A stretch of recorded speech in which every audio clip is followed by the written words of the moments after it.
To start, I'm feeding my sourdough starter. Her name is Stella. She's been with me for a year now and is very low maintenance. Just give her flour, water, and a bit of patience, and she's good to go. I mix everything thoroughly. This is what she looks like now.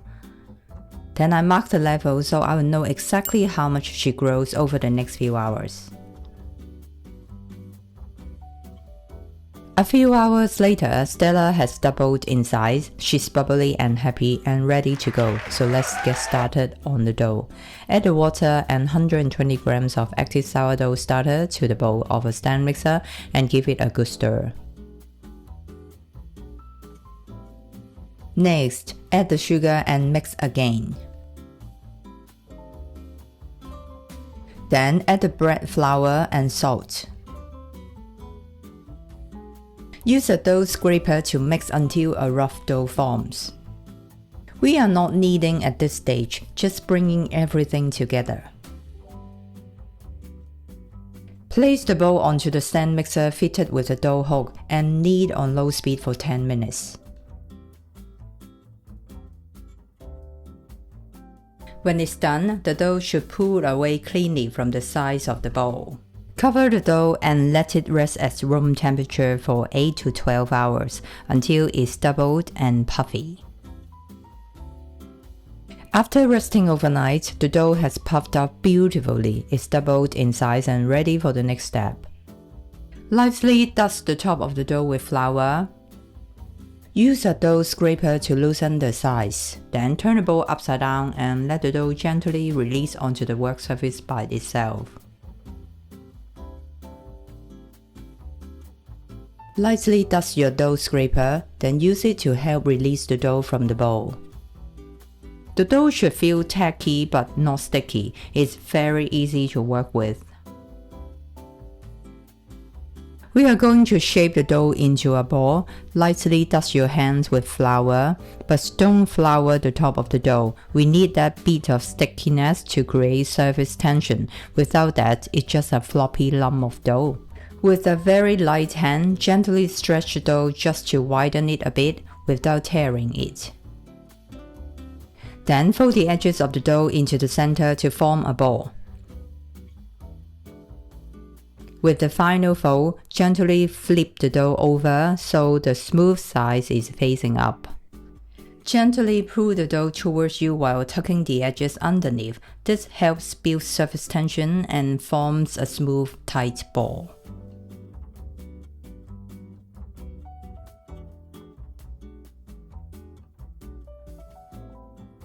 Place a sheet of parchment paper on your work surface before dividing the dough. To get uniform bagels, weigh the dough portions. If you don't mind a bit of variation, you can eyeball it, but keep in mind that different sizes may affect the baking time.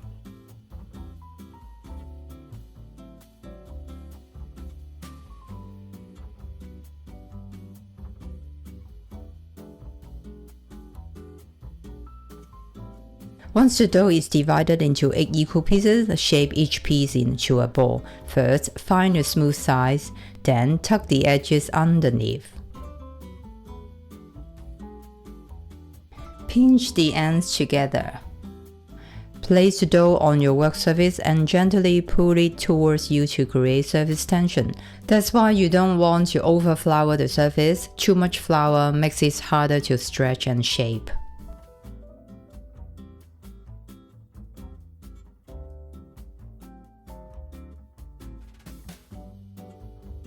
Place each dough ball on the parchment paper. Continue shaping the remaining pieces the same way.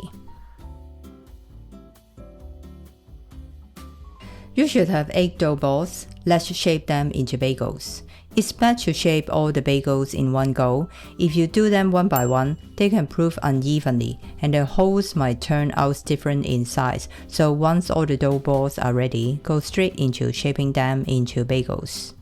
There are many ways to shape a bagel, but I found this method the easiest. Use your thumbs to gently poke through the center of the dough, then rotate and stretch the hole slightly to form a ring. Try to keep the shape even all around.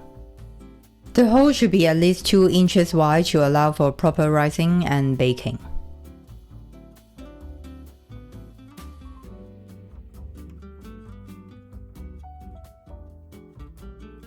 Once all the dough is shaped, cover the shaped bagels with a tea towel and let them rest at room temperature for about 2 hours or until they look noticeably puffy and feel slightly airy.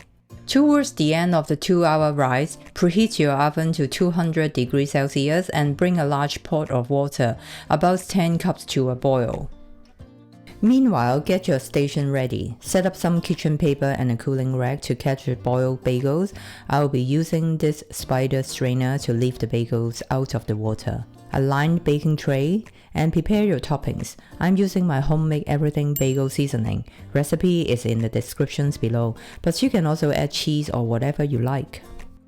After 2 hours, let's take a look. Our bagels have puffed up beautifully. To make transferring easier, cut the parchment paper around each bagel. Add sugar and baking soda to the boiling water before boiling the bagels.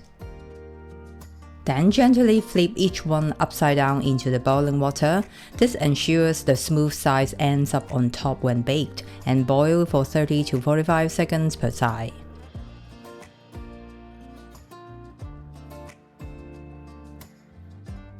When each bagel is done boiling, let it drain briefly on a rag. Continue boiling the rest. Once all the bagels are boiled, place them on a baking tray and add your toppings. I prefer sprinkling toppings on top rather than dipping the bagels into a plate of toppings. This way I can control how much goes on each one, but either way works great. When you are happy with how they look, bake the bagels in a preheated oven at 200 degrees Celsius for 20 to 25 minutes. For your reference, mine took 22 minutes.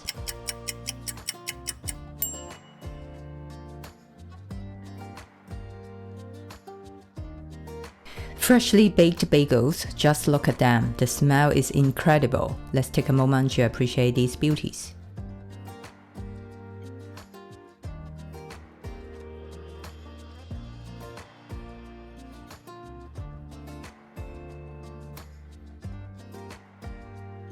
Once they are out of the oven, transfer the bagels to a wire rack to cool. Don't leave them in the pan, they will steam and lose their lovely crispy bottom.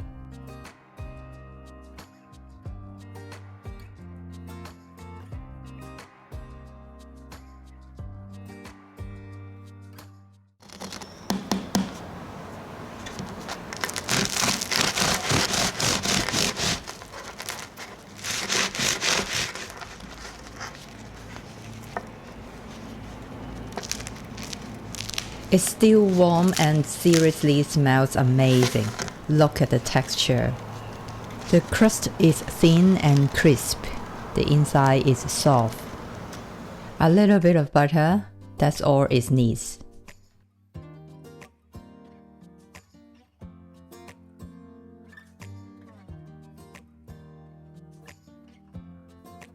And there you have it. Beautiful sourdough bagels, baked fresh from your own kitchen. Who says sourdough has to be complicated? All they need is time and a little care. No fancy tricks, just simple steps and a bit of patience. Now that you have seen how accessible they are, I hope you will give them a try.